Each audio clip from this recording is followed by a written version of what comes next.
Welcome everyone to the Latin America Global Connection, creating change through entrepreneurship. Thank you very much for being here. This session is part of the Global Connections initiative from the University of Queensland. And the Global Connections are a series of informal meetings organized by and for alumni with the support and coordination from the university. So thank you for that. Thank you for joining us. And on this time, we wanted to have a Latin America global connection, since we are still with some restrictions due to the pandemic. So we are doing this live webinar, and we are going to talk about entrepreneurship and how to create change through this with a couple of very interesting guests. My name is Rodrigo Zarate, and I am one of the coordinators for the Global Connections in Chile, along with Mary Robinson, who cannot be here tonight, but send you regards. And the other Latin American group for the Global Connection is in Peru. And Ines, please, can you introduce yourself? Hello. Hi, everybody. Welcome. Thank you for joining us. Thank you for everybody on the team for making this happen. We're all very excited. My name is Ines Valenzuela. I studied my master's at UQ in hotel and tourism management. And for the last 3 years, the year before the pandemic, we started at Global Connections in Lima with a lot of interest. And then we've moved to these virtual events, and we're very excited to have this happening at a regional level so we can network with everybody in Latin America. We've had our time together at UQ, and now we're here together again. We would like to invite you to join our UQ Global Connections group on LinkedIn so that we can stay connected. We have a very special selection of guests tonight. First, Dr. Lance Newey. Many of you may know him. He's a senior lecturer for the University of Queensland Business School in social entrepreneurship, and he will be sharing his experiences in entrepreneurship in Latin America and other countries. And followed by Nicolas Morales from Chile, also an alumni from 2015, and co-founder of Trabajo con Sentido, or Pegas con Sentido, a Latin American platform for job seeking, and Alister Enciso, co-founder of Orgánica Bioemprendimientos, who is working on circular economy and sustainable economy. So it's very important. Also, alumni from the University of Queensland. So we will start with Dr. Lance. Thank you very much. Thank you very much for being with us tonight. And please go ahead. Thank you, Rodrigo. And I can't tell you how much of a pleasure it is to be here and to be invited to speak to my good friends in Latin American students. We shared many experiences together in your time at UQ, and having me as a lecturer, and those experiences changed me. They meant a lot to me, and I had many students over that period of time. I got a lovely message from Aleida on chat. Hi, Aleida. Thank you very much. And it's just a real pleasure to reconnect with Latin American alumni. Now, many of you have had lectures from me, so today is not so much a lecture, as it is when knowledge is combined with experience over the years, it turns into wisdom. So today I wanted to share some of the things I've learned, some of my wisdom, if I can call it that I've collected over the years at having experience with entrepreneurship. And my title today is Creating Change Through Entrepreneurship. Whose change? And so entrepreneurship, one of its elements is this idea of change in some way, whether it be bringing a new product or a new service to the world, or in social entrepreneurship, working with social issues. We're asking people to change. And it's that element of entrepreneurship that I want to focus on today. As I said, it's not a lecture. Rather, I'd like to cultivate an atmosphere, a good Latin American atmosphere, like we're all sitting around a dinner table. And I'd just like to share some of my lessons, some of my moments of truth I've had over my career, lessons that have stayed with me and that I'd like to share as though we're sitting around the dinner table. The relevance to you is that many of us have ideas for change and we'd like to see the world change in some way. But one of the things I've learned is that successful change can depend on things other than the idea itself that you're trying to sell or promote. The execution matters. So having the great ideas is one thing, but the execution of those ideas on a change journey is another. I recognise that some of you may not have studied entrepreneurship in your time at UQ, so I just wanted to kick off with a brief overview of the elements of entrepreneurship, just to put everyone in the picture and so we're on common ground. So across the top of the screen are some key elements that come together in entrepreneurship. It often starts, an entrepreneur is someone that's born to be dissatisfied with the way the world is. And they want to change it in some way, bring something new to the world. They combine that with a business model, bring people into it. And then when they pursue growth with that idea, they're the four key elements that comprise entrepreneurship. And entrepreneurship can take different forms. You can have a startup whose pure mission is to turn over as much profit as possible. Social entrepreneurship, which applies entrepreneurial thinking to social issues. And also corporate entrepreneurship, the big companies that decide to spin off a small startup. So that's an overview of the field of entrepreneurship.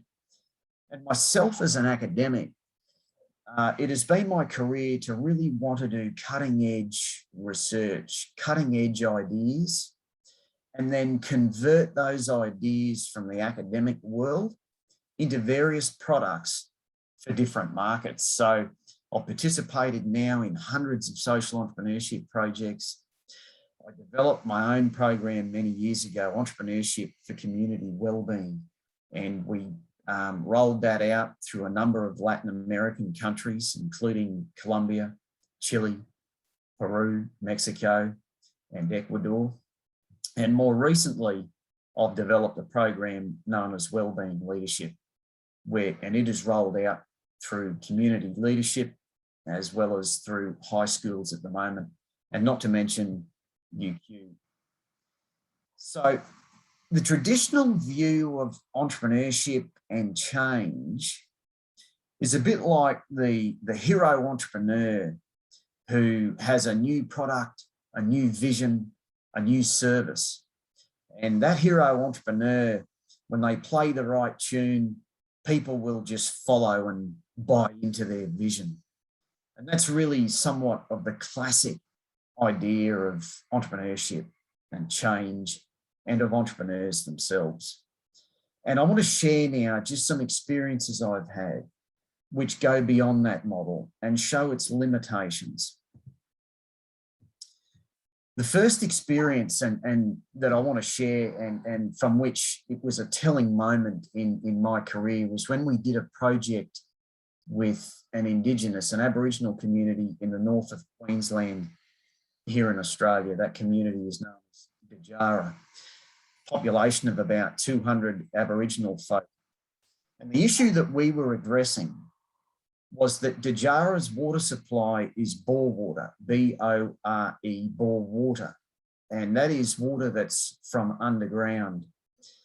Now, this is water that you wouldn't want to smell, let alone drink. But it's the drinking supply for the little kids that live there and for all members of the town of Djara. So it's very impure water. And we took water purification technology into Djara. So here we had an issue of this impure water supply, and we had a solution to purify that water. We did all of our background homework, built relationships with elders in the community, got to know the community a little bit before we actually got there. Then when we got to the community, we put these machines on the roof of the community hall. But partway through the project, I noticed the community was turning against us. I could feel the vibe that they weren't with us, that we were strangers in their land. Even though we had done all of our preparation, even though we had all the business knowledge that we did, and even though we had a solution to their impure water, I felt the community turning against us. That night, we were invited to the local pub to socialise with the community. And they told me at the pub that night that they would have had nothing to do with us and our machines, except that we came to the pub that night, because it meant that we were there for genuine human relationship. We weren't there just for a transaction, and we weren't there just to fly in, feel good about ourselves and leave. So a lesson that I learned and that has stayed with me for a long time is that sometimes for people to let you influence them as an entrepreneur, they must like, respect, and trust you before anything else can happen, before any business can happen. And I've always remembered that valuable lesson. Another telling experience occurred to me in Chile. I had designed the Entrepreneurship for Community Wellbeing program, and this program is designed to give entrepreneurship education to small business owners. These are mums and dads, exactly like those in the photo on your screen, mums and dads who haven't had access to the education system, but are running a small business. And when I went over there, I said to them that this program helps poor people to learn the skills of business. And someone interrupted me. And they said, "What is it about us that makes you think we're poor?" And that stopped me in my tracks then and there. And I felt my worldview shatter in that moment. Because their point was that although they're economically poor or not well off, they are spiritually rich, they're culturally rich, they're socially rich. And so in that moment, I realised I had gone over there with a worldview to tell other people that they're not doing so well and that I had some answers to a better life. And the lesson I learned is that in entrepreneurship, sometimes change is about sharing. It's not about preaching. And by that, I mean, the best I can do is to share my knowledge and let it join with their knowledge and their wisdom. And we see what is born out of the union of those two things. But it is not to have the mindset that I know better or that my life is any better. And this was a telling lesson. And it's important because it changes your attitude and it changes your language when you go to the country to form relationships. Otherwise, you can turn people off pretty quickly. More recently, I was invited, because of this work I do in community wellbeing, I was invited by leaders in the city of Anchorage, Alaska, of all places. Out of the blue, I've received an approach from leaders in this city because they were moving their city to a wellbeing approach. But they didn't know how to do it. They didn't really know what that meant. And so they had found me and that I had experience and some research in this area. So I was invited to hold a series of sessions with different leaders in the city of Anchorage.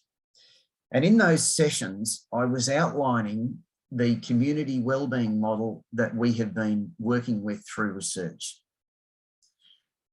As I got through these interviews, it soon became apparent that I could not talk about the community wellbeing model. And the reason was because the community itself had not even agreed as to what the problem was that they were trying to address. In fact, the community didn't even get together as a community to have these conversations. This is despite the fact that Anchorage is a city which had relied on oil and gas, oil, I should say, the oil industry and the salmon industry, was going into serious decline as a city, as those economic industries were moving into decline. But as a community, they had not got together to define what the problem is and agree on the problem, let alone listen to me talk about solutions. So I had to stop all these interviews talking about the solution, and we had to go back and restart again with a whole series of conversations about what the problem is. Because when you get agreement on the problem, we've now built the energy, the collective energy in that community to want to work on the problem and be open to listening to solutions. So a lesson I learned here was that sometimes everyone has to first agree on what the problem is before you can talk solutions. Final lesson. Notice the top right of the screen. UQ's motto in the last few years has been create change. So creating change in the world has become central to UQ's mission. Most people, when they think about change, change is something outside of themselves. We want to change the world in some way. You want to change the world through your business. You want the world to be different and better. It's always change outside of ourselves. I learned a very valuable lesson about this, and I'm just going to use one example to illustrate it. I worked with a company who was struggling with a common business issue.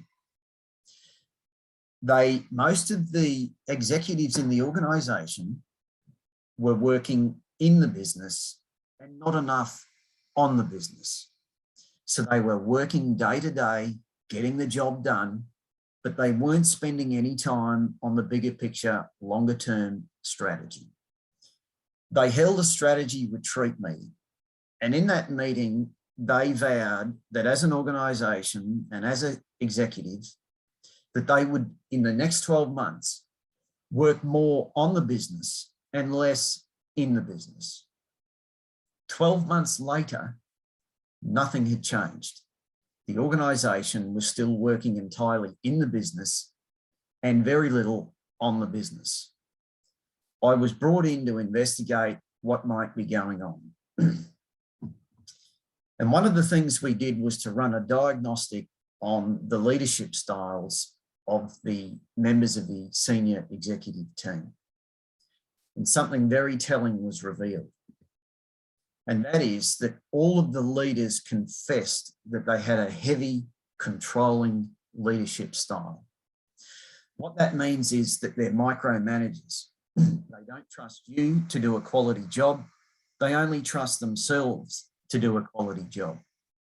So it means when you do your work, they will check it and they will in fact intervene and do some of your work for you because they don't trust you to deliver the quality they need. Because of that controlling leadership style, all their time is spent in the business and no time for on the business. The lesson here, ladies and gentlemen, is that unless you're prepared to change inside, not a lot will change outside. And so change requires us to ask questions of ourselves. Where am I contributing to problems? Where is my resistance to change? when we're frustrated that the world is not behaving the way we want it to, and they're resisting our desire for change, where do I resist change? What happens on the inside shows up outside. And what's going on with us internally will affect our success with change on the outside. So my final lesson here is that don't ask the world to change if you aren't prepared to change yourself. That when change comes knocking on our personal door, and if we close that door and resist that change, we disqualify ourselves from asking the rest of the world to change. So let me wrap up. Some of the lessons that I've learned, not saying that they need to be followed by everyone. I'm really just sharing here things that have shaped me and lessons that have stayed with me.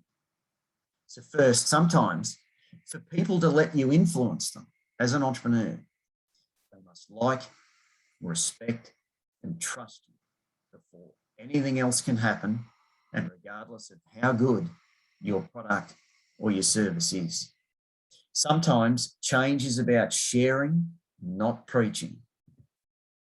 Sometimes everyone has to agree on what the problem is before you can talk solutions. Finally, don't ask the world to change if we aren't prepared to change ourselves. So I hope there has been some value in my presentation. And we're very lucky now to hear from two Latin American entrepreneurs who have been UQ students and who have gone on to live their entrepreneurial experience and build their businesses. So please allow me to introduce you to the mighty Nico Morales, who was a fantastic student, and I shared time with Nico in Chile. And it's a pleasure to see you again, mate, and over to you. Thank you so much, Lance, for the lecture, for the presentation. Always is a gift to hear you, and we're totally agree with all of the things that you're learning. And good morning, Australia. Good night, Latin America. I'm Nicolas Morales. Actualmente, como latinoamericanos, I'm sorry. Let me see something again. Let's try to do this thing. Now, estamos viviendo un momento I don't know histórico. why. La pandemia we ha are puesto en relieve retos you're políticos, sociales y listening económicos something? que enfrentamos en nuestros países. Yes. Y esta realidad no solo nos It's ha hecho really replantear nuestra responsabilidad, interesting way. Let me see. In social entrepreneurship, shit happens. It's part of these things. And let me That's right. try to see who's the problem that I have. It sounds very interesting, though. Yeah, it's. I think that is most interesting that I think that I have to present you. Let me try to We've always got to think on the spot, mate. do this. We did it. Lovely. Now we're ready. All good. Lovely. It's part of everything. Okay. Hi, everyone. My name is Nicolas Morales. I'm from Chile, and I want just to present you my dream and one of my most important passion in the world. Why I'm here, just because I'm crazy enough to think that I can change the world. And that decision was one of the hardest decisions in my life, but was one of the most beautiful decisions that I took. I'm started 10 years ago taking the decision to be a social entrepreneur, and I have nowadays 4 different social entrepreneurship. One of that is Trabajo con Sentido, that I'm gonna share you of the experience of these 10 years. The second is Big Gift, is a B Corp that we sell corporate gift with impact. And now we are in conservation, and we're creating conservation in Patagonia. and we're creating a big company builder that names is Conscious Capital. We want to create opportunities to anyone to change all of the things that the market that are not solving. When I start as an entrepreneur, I never thought that it was one of the most important gifts that I ever had. Not only because I have a lot of partnership and a lot of people that inspire me every day, but also because it's a gift to be part of the board of an organization that I love. Like I was part of the board of Sistema B in Chile, and a lot of NGOs and a lot of things that inspire me every day. Before to start this presentation, I would like to start with an important question. How important is to connect with meaning or the purpose for any of the decisions that you take for the professional or personal career or develop? How important is it? As you, for the 84% of millennials, the purpose in daily work is the highest priority in the workplace. And the biggest gap, it is just 5% of people feel that they have already found the most meaning they could have at work. That's why we start a dream with all of my co-founders. My dream is impact people's life, supporting the journey to find meaning to work. That is passioning me from the last 10 years. And I started with a company that started naming Pegas con Sentido. Any time that I spent working in the social entrepreneurship was a huge learning, a deep understanding the community and everything. And 10 years from the day that we started this company, we still being the biggest community of social change in Latin America. We work with a lot of NGO, B Corps, and startup and scale up that they're trying to change the world. And nowadays, we're launching our spin-off tech company that is named Trabajo con Sentido. And we're trying to create solution, creating a platform that companies and support of the journey of searching, learning, and professional development. And we have two different value propositions. First of all is trabajoconsentido.com. That is the biggest platform that give for any kind of talent that want to create change through work, the possibility to post and apply to job position in NGOs, in social enterprise, B Corps, fair trade companies, and to startup and scale up. From 10 years to now, we are having more than 1 million visits per month. We are a community from more than 200,000 talent being part of this. We're working with more than 2,000 organizations, and we are reaching or showing more than 8,000 job positions. We think that if we put the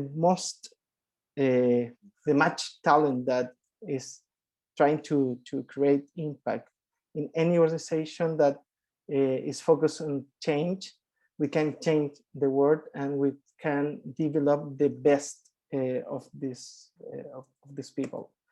And this year, we start to asking us, what is the most important thing to find your journey to connect with the meaning, the meaningful or the purpose? And we start to understand coaching.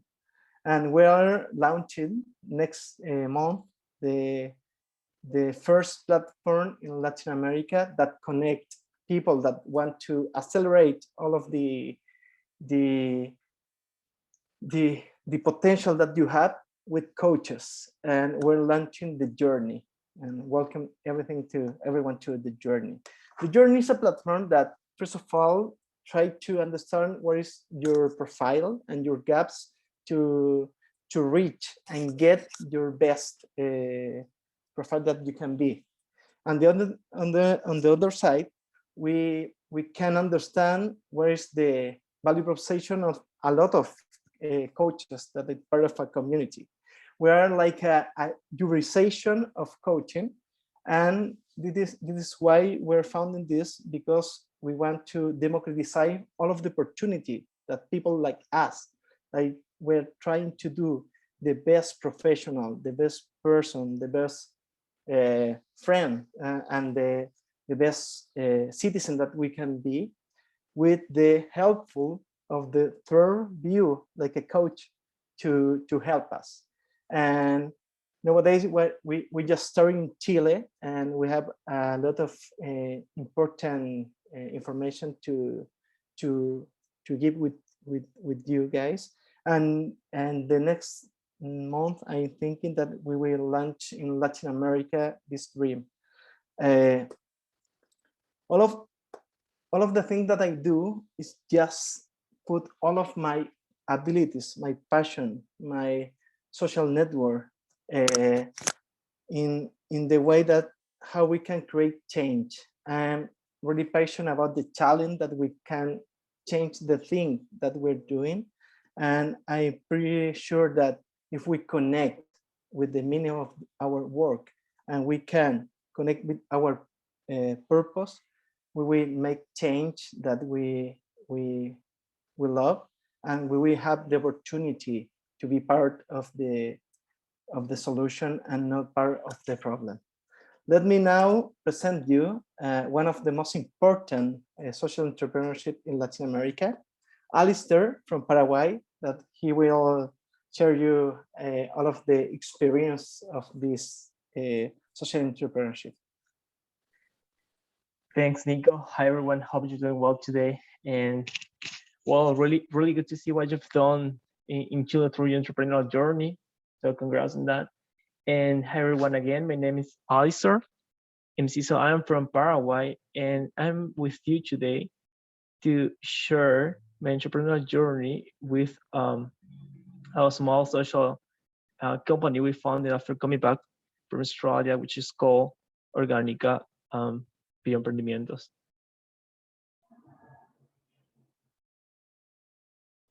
I'm sharing now my presentation, and well, let's get started.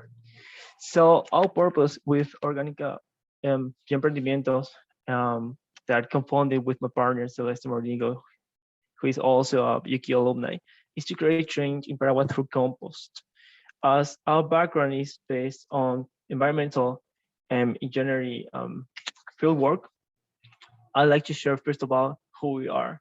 And we decided to start this small social company with the idea of promoting the empowerment of people and transforming solid waste, which is actually a problem that sometimes not even perceived here in Paraguay, in Latin America, was to change the angle and view how it's perceived as a way into resources without leaving anyone behind.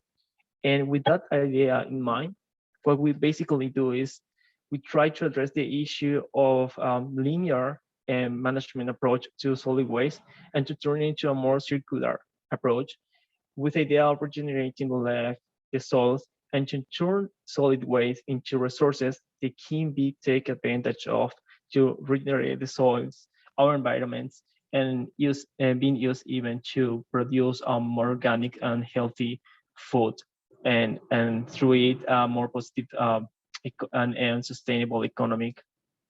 So why we decide to do it is, the reason is that we realize that here in Paraguay and in Latin America, most countries in the world, 6% of the solid waste they produce on a daily basis is organic waste. And just here in Central Department, which is one of the department of Paraguay we're living on, that means that 2,200 tons of solid waste is diverted into landfills day by day. So that means that if you're doing the math, if you can take advantage of it and turn it from waste to resources, that will mean that 50K hectares of soil could be recovered and improved to produce sustainable, healthy, and organic food on a year basis. So when we started with the idea, we find our call, and we decided that we can, as a professional and based on our personal background, we can really contribute to our community through this idea of starting this small business. And so we did. And on the journey, we discovered that for our professional career, this idea will be actually the path that we would like to take. And how we started to do it. First of all, we realized that as this problem sometimes doesn't even perceive, we started to raise awareness through small workshops and educating people and into community activities like fairs, and also provide a service to educating people in companies and how to divert solid waste and what they can do to take advantage of it through some techniques like composting and bioconversion as well. And after a time of doing it and doing it really good, and we got a really good answer, people were engaged, we decided to take a next step. And that next step will be to merge not only our professional background with the issue to provide a new vulnerability solution, but also to merge it with traditional knowledge of local culture.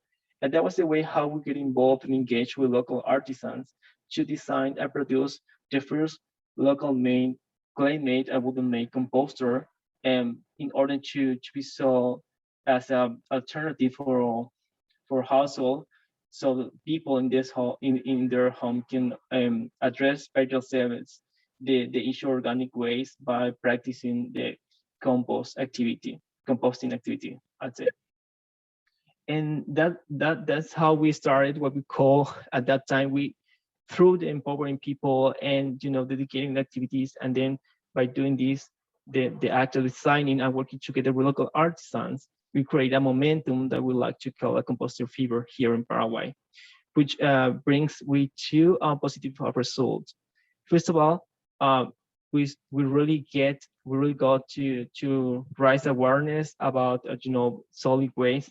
There was a problem at that time, what people really can't contribute to do it from their service, and on the other hand, we started to make some profit of it. So we were really confident about what we were doing at that time. I decided to go forward with this. But as I said before, we started in 2019, and then in 2020, as everyone knows, the pandemic came and changed everything. But there's two different perspectives that I can share from this. On the one hand, we'll start to experience a decrease in our profit that we were making with our small company, because under the pandemic, lockdown scenario, people started to prioritize how they will spend their resources and prioritizing health expenses, stuff like that. So we experiment a decrease in our profit, and with selling our composter and providing our local face-to-face workshops to companies and small businesses. But that was also an opportunity for us. So we realized that there were still people that wanted to contribute and get engaged with this new activity and contribute their work to put together their efforts or bring a more positive change through composting and circular approach to solid waste management. So we decided to go ahead and make a change in our approach and start to provide a service, remotely. And that was also how we provide a new window opportunity for us, and to keep going with our entrepreneurial journey at that time. And then we also realized that there still was people that want to be part of it, but wouldn't have the time or wouldn't have the resources to buy one of our composter, but still wanted to contribute their work and try to find a way to be part of this movement and feel self-rewarding by doing so. So we developed some sort of service that were based on, go into the homes and to households and small businesses, collect their resources, solid waste, turn it through compost, through composting and other bioconversion processes. And then at the end, we developed an incentive mechanism where we share some portion of the product with them so they can use it to gardening and or can even get the chance to share it with local small farmers. So they got the feeling that they were really contributing to change something about the environment, promote a more healthy community, and at the same time impacting positively to build a sustainable economy in a locally sense. And so then we started to work together with people, most businesses, and we get the chance to build a network, and we also have the chance um, to get a knowledge by our work. And in 2020, we were acknowledged with the United Nations Global Compact, and as a small business contributing to develop a more sustainable economy working locally. And we're ranked between the 500 top social and sustainable enterprises in Latin America. Besides that, we like to think about our impact in terms of the social aspect, that we were working towards raising the awareness about a problem that wasn't even perceived at the time, and contributing by sharing our knowledge, our professional knowledge, to empower people and sharing what they can do about it by themselves, and promoting a more social economy at the same time.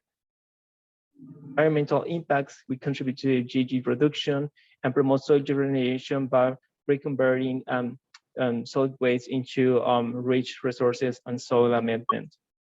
In terms of the economic impact, we work hard really to provide an opportunity to local artisans working together and giving them the chance to get an additional source of livelihood. In the time of the pandemic, that was really a high impact into their economic as well. And at the same time, we work closely to promote a circular approach and build a business that was entirely locally sourced for that purpose. And finally, in terms of the cultural impact, we worked to develop. We try to work closely with local artisans to promote not only innovative product to address the issue of solid waste, but also promoting culture through the design of our clay-made composters, and at the same time promoting good practices on waste management and getting them, I mean, by them I mean to the local artisans, some sort of visibility about their jobs as well. So it was a kind of win-win situation for both of us, and it was really rewarding to us to get the chance to work with them. And finally, I'd like to share some few key lessons we learned through our entrepreneurial journey. The first one will be like, it's really hard to start something that you really like to work with, but a good starting will be to find your goal at what you would like to do in life with all the resources you have, and to have that in mind when thinking of starting something. And the other things will be like, as we face it, pandemic situation and scenario lately, sometimes you gotta embrace challenges, because as everybody knows, there are no shortcuts in life, and you sometimes have to face some issues that you gotta face them and find a way to overcome them. But in that sense, of importance to have a twist of consistency and persistence to get good results along the way, and to get the chance to differentiate from others in what you're doing and get a chance to get really successful at what you're doing. You have to find a purpose, a different purpose with your daily business that you want to develop. And the most important lesson we learned so far will be that to be a social entrepreneur today, so far is not a solo journey anymore. You gotta find a way to work together with local people. You gotta find a way to work together with other entrepreneurs that share your thoughts and like-minded people, so you can really get a chance to bring us some positive change and impact into our community if you are really to promote a more sustainable, healthy, a better community to everybody. So that's all I want to share with you so far. and pass it over to Lance again. So thank you. Thank you, Alister, and thank you, Nico, as well. You're both a demonstration of what I love about entrepreneurship, and that is that people take action to solve problems.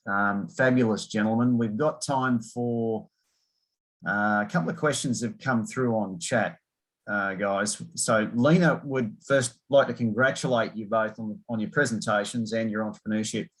She'd like to know, what is your recommendation to raise funds to finance your projects? What do you think, guys? I can start because I'm now running finances and going to a C round. Nowadays, all of the capital of, or a lot of capital, is changing to social entrepreneurship, because they know that the project and the social entrepreneurship could be could have a lot of change in the society, but also in the triple impact: social, environmental, and economic. Nowadays, the talent is choosing purpose. Nowadays, the consumer are choosing triple impact. And I think that now we're a hot spot in the how and when to raise money to try to develop social entrepreneurship in Latin America first. Last year, we saw a lot of examples in how we can raise a lot of money, better flight, not corner shop. And if you have a good team, a good value proposition, and you can connect to try to solve a big problem, I think that you are in the right way to raise money. Thank you, Nico. Alister, did you have something you wanted to add there, mate? Yeah, I'll say from my experience that sometimes it's better the current era, as Nico said, to find and to choose the purpose over profit.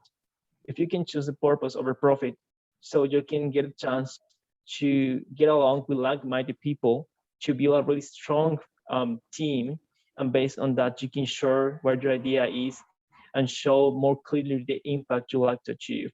And that will be a good way that you can start bringing together more people that can contribute and may have something different, each of them, to contribute to the project. And that will be a good start. But again, it is different and always depend on different contexts. Sometimes it may take like 1 year to 2 years or a couple of months to build a strong team, get a clear idea before getting to track your business, leverage it. But it will always take the time it needs, and it will depend upon the commitment you put through it. Okay, thank you, Alister. Now, Maria asks questions relating to COVID. In the current pandemic context, how difficult has it been to continue with your ventures? And secondly, what adjustments have you had to make to continue your operations? Would you like to start, Alister? Yeah, I give you first try. Well, again, just based on the context, because for origami, we got two different kind of business model, but on the context of the pandemic, we got to make some changes and adjustments, because we got to change from just doing some face-to-face operations, providing some workshops, and working more closely with people, into work remotely. But as well, as I said before, it also teach us that there were still some niche that people wasn't addressed at that time, and it represents for us an opportunity. And that opportunity was to develop new service that people add to it and responds very well. So I would say that it depends on the context of how you approach it. Even the pandemic, when it's really hard and you may have some setbacks in the process, you always have to be positive about it and try to see it from different contexts, and you may have even some new windows and opportunities to leverage your project or find some new ways that you can introduce into your project to make it strong and go over, this kind of context, like pandemic and other sorts of, issues you may find the way. Adding to all of the things that Alister told us, the challenge that we have, entrepreneurs, we evolve to opportunities. This is the most important thing in the entrepreneurship life. And my biggest challenge was myself, because I had to be conscious for everything that I was passing. I'm a father of 2 kids, and I was living in my house 2 years with the pandemic, and it was really hard to understand, to have a sustainability project, to be a good leader. First of all, you have to be conscious to yourself, if you're good or if you have some issue that you have to control. I started with coaching, I started meditating, and it was really important thing to develop some skill that we need now. The second thing was the market. For us, we was in the consultancy market in talent, and with the pandemic, all of our clients wasn't show some job position. There was just cutting a lot of people and not hiring. And for us was like, what we can do. Third was the team. The strong team is really important, but you must be too conscious to what happened to your team, and try to create the best way through technology to create a new culture. It's very important. And how we can try to solve this? First of all, we put technology as a tool to develop our value proposition, and we define that we want to be the most important company or startup in the world, focus on the purpose, using the technology through tools to scale.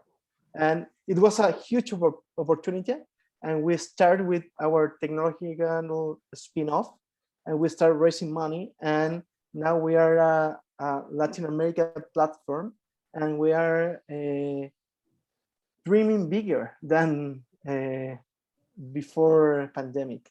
And if you try to find the opportunities that the change give you, it's going to be the way that you can solve any challenge that you have. Thank you, Nico.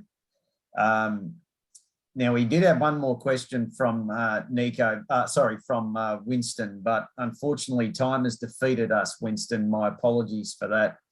And thank you, Alister and Nico, for fielding questions. Let me throw back to the team.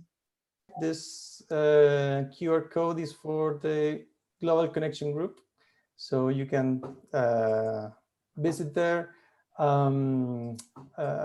participate, and if you need to contact us in Chile and Peru, here are our contacts. And Ines, one last word.